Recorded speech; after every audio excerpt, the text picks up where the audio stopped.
So I want to welcome everyone and thank you very much for being here today. And so just a few things, and then we're going to hear from various folks. Since last winter, our city has invested an additional $2.2 million in snow equipment and personnel. Planning and preparations have been underway for many months, and we've worked with several key partners and partner agencies to improve coordination. That work is ongoing. We're prepared to respond with more resources than in the past. However, what's most important here is that drivers are prepared. Please use caution and slow down. Even though our crews are pre-treating roads and they'll be plowing snow, those roads will still be slick. Forecasts indicate that winter weather will arrive in the Bluegrass later tonight and will continue through tomorrow morning. So I want us to have an update from Emergency Management Director Rob Larkin, who will give us the very latest in our weather. Rob, welcome.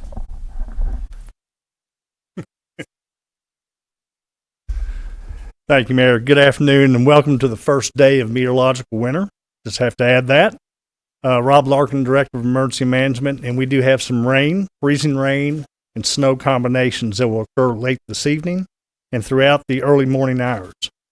Temperatures will be hovering around or below freezing all night, and the National Weather Service has issued a winter weather advisory in advance of this event. It will start at 9 p.m. this evening and end at 10 a.m. tomorrow morning. We are expecting 1 to 3 inches of snow and a trace of ice. We won't see any additional precipitation until probably Friday. We do not believe this weather will significantly affect tree limbs or power lines. And I don't want to get in the lanes of the rest of the public safety team here, but if I had any advice for this, as the mayor has already said, slow down. Slow down while you're driving. Watch your bridges and overpasses as they will become slick first. And of course, I'd be remiss if I didn't mention if we do have some accumulating snow to help perhaps elderly neighbors out in removing that snow and keep an eye on your pets. Thank you so much. Yes. Thank you very much, Rob. Now, our other Rob, Rob Allen, who's our Director of Streets and Roads, is here to give us an update on what his crews are doing. They hit the streets this afternoon, I believe, and I think you've already started your pre-treating, but why don't we just hear from you? Welcome. Thank you, Mayor. As the mayor mentioned, we did have crews out pretty much first thing this morning, starting to pre-treat critical areas. Of course, that's always a balance when we have a mix of rain and snow coming in. These crews will continue to pre-treat ranked roads on the snow plan until relieved by a full shift this evening of our snow crews. Contractors have been activated and they will participate in snow removal with us. We believe this will be a service level 1 event, as Director Larkin mentioned, less than 4 inches of snow, probably looking at 1.5 inches with a touch of glazing of ice. As far as salt goes, we have over 10,000 tons on hand, and we have over 10,000 gallons of brine and beet heat already pre-mixed, in the ability to make quite a bit more as needed. Thank you. Thank you very much, Rob. Next, I want to welcome to the podium Lexington's Police Chief Lawrence Weathers. Chief, welcome.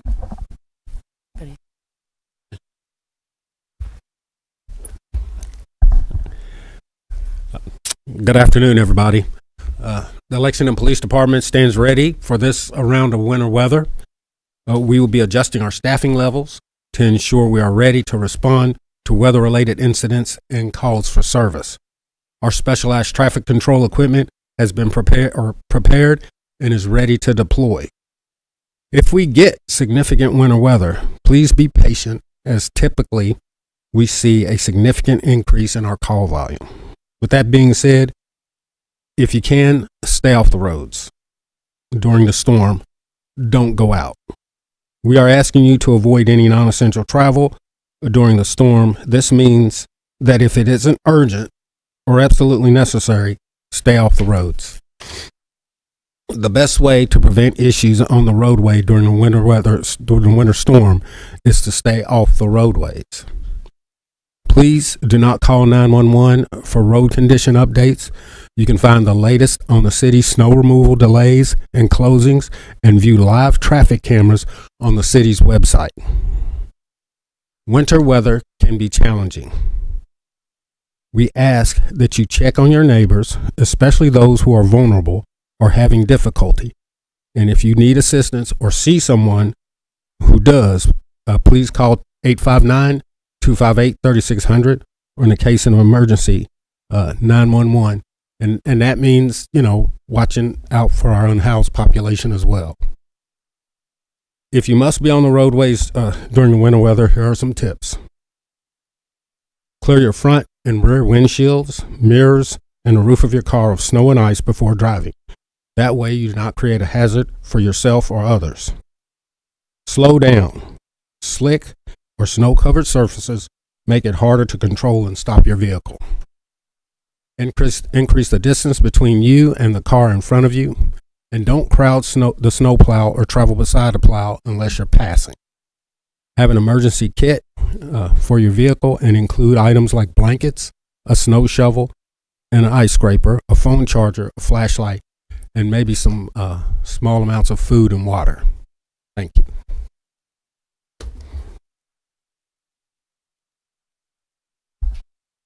Thank you very much, Chief Weathers. At this time, I'd like to invite to the podium our Fire Chief, Jason Wells, to give us his perspective and any updates. Welcome. Thank you, Mayor. Good afternoon. The Division of Fire is making the following preparations. We are maintaining a list of members for callback in the event that becomes necessary. Our command staff is prepared to rotate crews more frequently during incidents, and we will remain in contact with our partners in Lexington Emergency Management and continue to coordinate with other LFUCG divisions. And our fire inspectors are available and prepared to come back in and cover lower acuity calls if our call volume increases during the storm. There's always a few safety tips that I want to pass on to our residents when weather events like this occur. Please be aware of carbon monoxide dangers when supplemental heat is needed. Remove any ashes from wood-burning stoves and fireplaces, but do not place them in combustible refuse bins. Continue to check on your neighbors. Try your best to keep sidewalks clear of snow and ice to avoid falls. If you have not recently tested your smoke alarms, now is the time to do it. And space heaters frequently can cause problems when temperature drops. So here are a few important notes regarding space heaters. Half of all home fires occur during the winter months. And if heating equipment is required, please note that it is the second most common cause of home fire fatalities. Keep heaters at least 3 feet away from anything combustible. Never leave space heaters unattended. Always turn them off before bed when a room is empty or before leaving the home, and unplug them when not in use. And always follow the manufacturer's guidelines for space heater use. Thank you. Thank you very much, Chief. Snow and cold are especially difficult for our homeless population. And so I'd like to invite to the podium Commissioner Charlie Lanter to tell us a little bit about what they've been doing. Thank you, Mayor. We fortunately start preparing for this day every year around April 1st because it takes a long time to get ready for having some place that people experiencing homelessness can go throughout the winter. Hopefully, folks are already aware we opened a temporary shelter for the winter this year on Versailles Road. That property at 1306 Versailles Road has beds available. As of this morning, we were at about 163 people there. It accepts men and women And we have space for 216. We do expect that we will get close to full, if not full, over the next couple of days as the temperatures drop. But we're glad that we're able to do that and make sure that everyone has a place to go. We also have our street outreach teams that have been out during the day today. New this year, we have an encampment coordinator. That's a new position this year. That individual, along with our street outreach team operated by the Hope Center, has been out hitting all of our known encampments and places, talking to our homeless population and making sure they know what's coming and getting them access to either our temporary shelter or one of our more permanent shelters as those are available. We have activated our winter weather plan.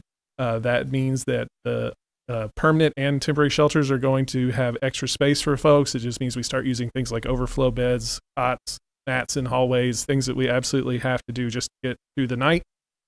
It's not ideal, but it does help us get through. LexTran will be providing free rides to any of those shelters for anyone who needs one.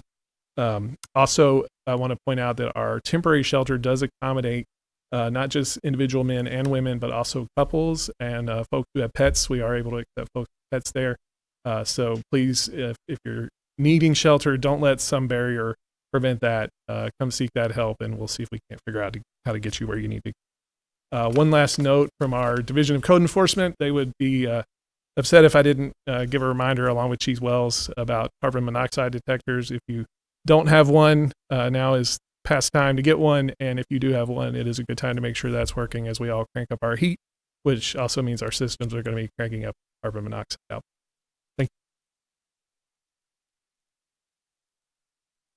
you. Thank you very much, Charlie. So it does take a strong team to keep our community safe. And these folks up here are a big part of that strong team that we have here in the city. And, you know, I say this every year, but every year it becomes more and more important. And several speakers have already said it.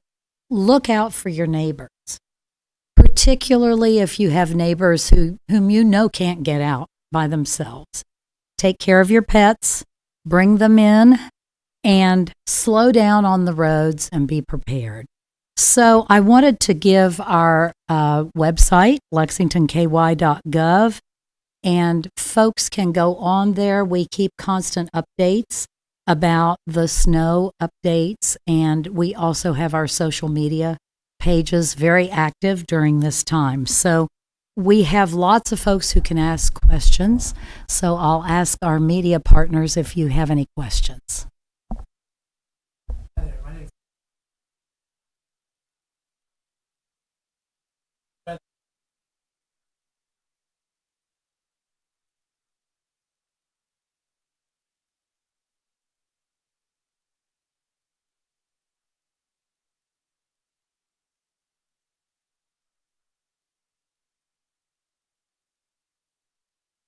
Well, I will welcome anybody to speak, but what I will say is people need to realize that snow and ice are not normal conditions on the road and slow down. That is a key, I think, to everything, because you can't just automatically go as fast as you normally would. So there's a lot of responsibility on our drivers who have to be out to do that and to help us be a safer city when they're not zipping down the road like normal. So I'll welcome any other comment if anybody has anything. Chief Weathers. All right. I think the incident the last couple of weeks ago, it caught people off guard. And that's what you got to be careful about. The roadways freeze over, but bridges and overpass freeze over much more quickly. And if you're not paying attention, even a small patch of ice can be a problem for you. People need to pay attention to what the weather reports are saying and adjust their driving accordingly. I don't think there's a whole lot we can do if people don't pay attention and don't drive when the weather conditions change, or drive safely when the weather conditions change. Thank you, Chief. Director Allen. In response to your question, we have actually going to increase our percentage of beat heat to help with refreezing. That is a concern. That was an issue a couple weeks ago, was the glazing on the road. Folks do need to remember, of course, if you see bare pavement, there is a possibility of black ice and refreezing, and pay attention to the temperatures and drive according to conditions. And Director Allen just told me something that you would think would be common sense. Don't use your cruise control on ice and snow. It doesn't work very well. So what other questions do you have? Yeah.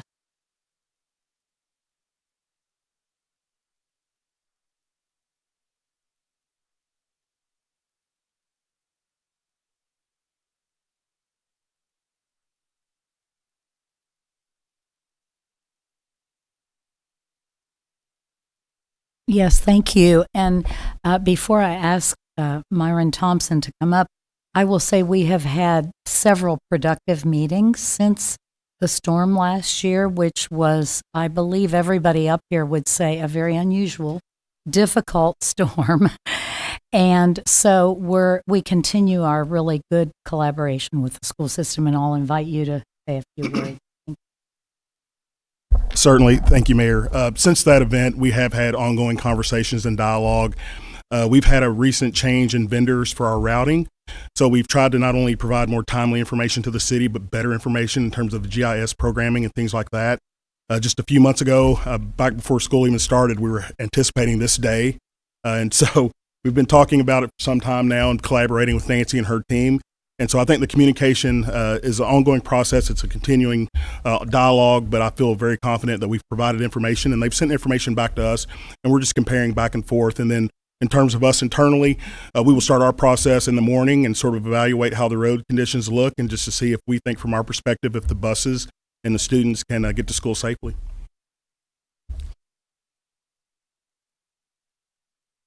Any other questions from the media?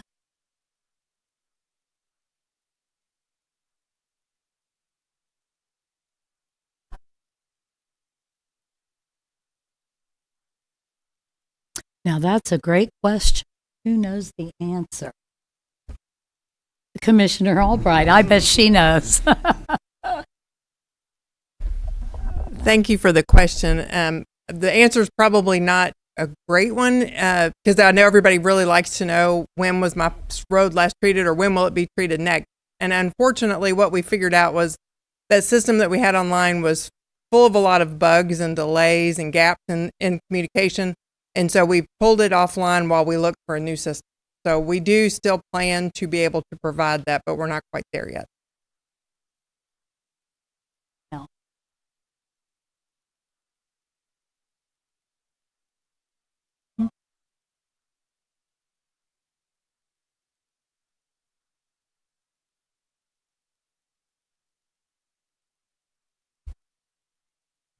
Commissioner, would you like to speak to that? We have quite a few new things. Quite a few new things.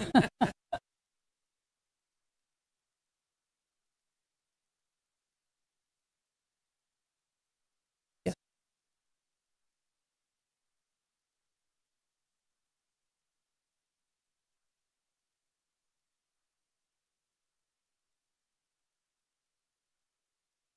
Okay.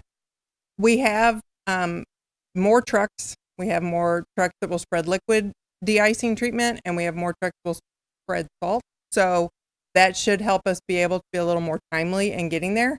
To the point that everyone else has made, though, that a treated road doesn't mean it's dry or clear. So we still have to be careful, but we will be able to get to the roads more quickly. We have additional resources from within the city. More staff from some of our other divisions, like Parks and Recreation, are coming to help during winter. And we also have more contract trucks. So we have a lot of additional resources to help get us on the roads and get the roads in better condition faster.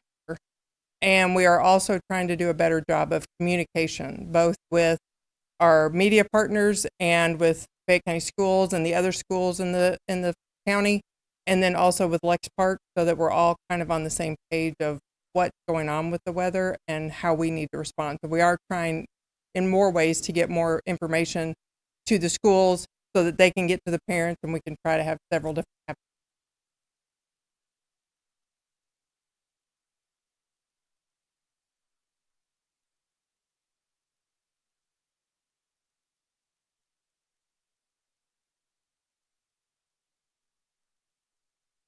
Well, the thing that stood out to me in the moment last year, and as the mayor said, it was unusual. As a lifelong resident, we have one of those really unusual storms every few years, and they are hard to address because we don't see them very often to a certain extent. So we do the best we can when that situation arises, and I think those changes that we've made while trying to be fiscally responsible about it have helped us be better prepared. And then if we have another snow lasagna, we'll have to figure out additional resources. We have talked with some of our contractors who do have things like bulldozers and other things, other tools that can help with ice if we really need it. Mm-hmm.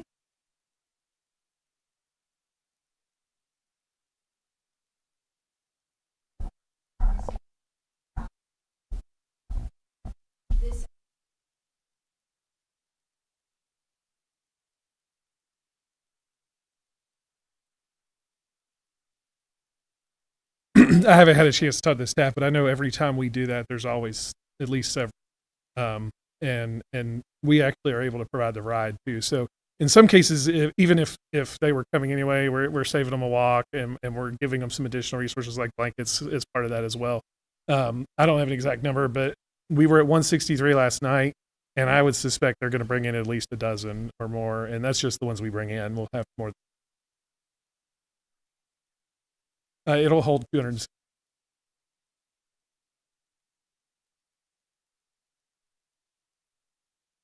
He's busy. This is good. No.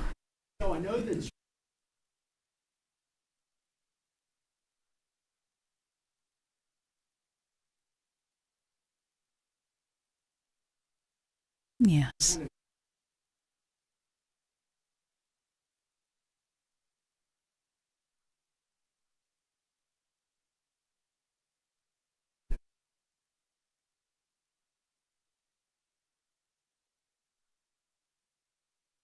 And we are. And so it's not only older neighbors, it's neighbors with different movement abilities. Some people who are on walkers, some people who don't have good mobility that you may know as a neighbor, they can't get out. And so from my perspective, part of it is just either knocking on the door, giving them a call or a text and saying, do you need anything?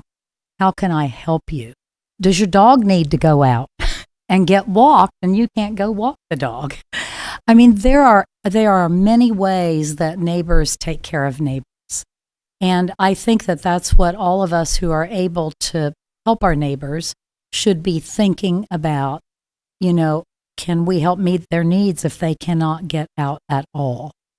And that's especially true if I'm going to say this and hope I don't jinx us. I'm looking at emergency management director, but if power goes out, you know, some people don't know what to do when their power goes out, and you can help them know how to bundle up and how to have a warm corner in the house. It is lots of different things. But I think the main thing is to understand that each of us can reach out to someone next door, across the street, at the corner, whatever, and just say, what do you need? Is there something I can do to help you? Because you are right, we are all in this. Nobody gets to escape it, right? So if we're here, we're in it. And, you know, it might be something small that we never even thought about. So just take an extra couple minutes to talk with your neighbors and figure out what it is they might need. So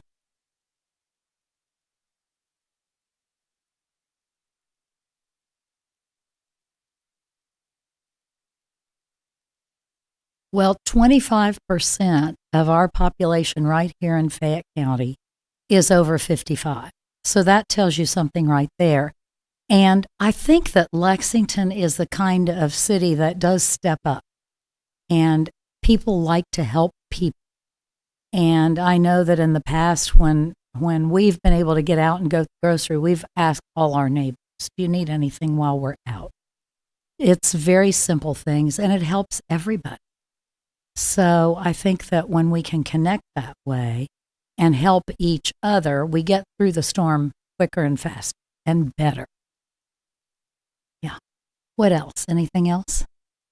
All right. You're good? All right. Stay safe, stay warm. Thank you very much.